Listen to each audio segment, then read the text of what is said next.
रावण तो पता नहीं किस युग में पैदा हुए थे।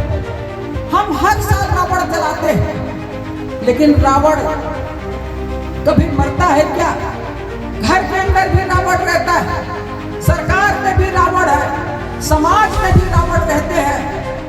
छत्तीसगढ़ के भरतपुर सोनहत से बीजेपी विधायक और पूर्व केंद्रीय मंत्री रेणुका सिंह एक बार फिर अपने बिगड़े बोल के लिए सुर्खियों में आ गई हैं।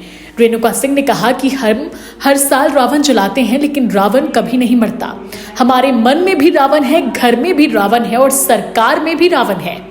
दरअसल दशहरे पर भाजपा विधायक रेणुका सिंह की ओर से सोनहत मिनी स्टेडियम में रावण दहन कार्यक्रम का आयोजन कराया गया था। रावण दहन के दौरान मंच पर रेणुका समेत कई भाजपा के पदाधिकारी मौजूद थे। इसी बीच रेणुका सिंह जनता और नेता कार्यकर्ताओं को संबोधित कर रही थी, तभी उन्होंने सरकार में रावण होने की बात कही। सबसे पहले देखिए उनके भाषण का ये वीडियो। इनके चेहरे पे मैं उदासी देख रही थी। मैंने कहा मैं तो खुश हूं, प्रसन्न हूं। आज त्योहार मनाया है ना हमने, असत्य पर सत्य की जीत का, अन्याय पर न्याय की जीत का हमने जश्न मनाया है, त्योहार मनाया है। अरे रावण तो पता नहीं किस युग में पैदा हुए थे। हम हर साल रावण जलाते हैं, लेकिन रावण कभी मरता है क्या? कहीं ना कहीं रावण इसी प्रकार से पैदा होते रहते हैं।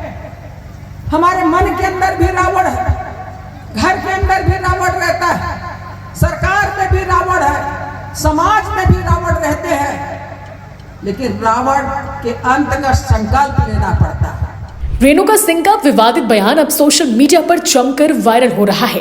इस पर कांग्रेस के पूर्व विधायक गुलाब कमरो ने पूछा कि जनता जानना चाहती है कि आपकी सरकार में कौन रावण है जो जनता का हक निकल रहा है। अगर समाज में सरकार में आपको रावण दिखता है तो बताइए वह किसके संरक्षण में पल रहा है। हालांकि ये पहली बार नहीं है, इससे पहले भी रेणुका सिंह कई विवादित बयान दे चुकी है, लेकिन इस बयान को लेकर अब तक रेणुका सिंह की कोई भी सफाई नहीं आई है। अब देखना यह है कि भाजपा इस बयान पर क्या रुख अपनाती है और कांग्रेस इसे किस हद तक भुनाती है। Bureau report, CG Bhaskar.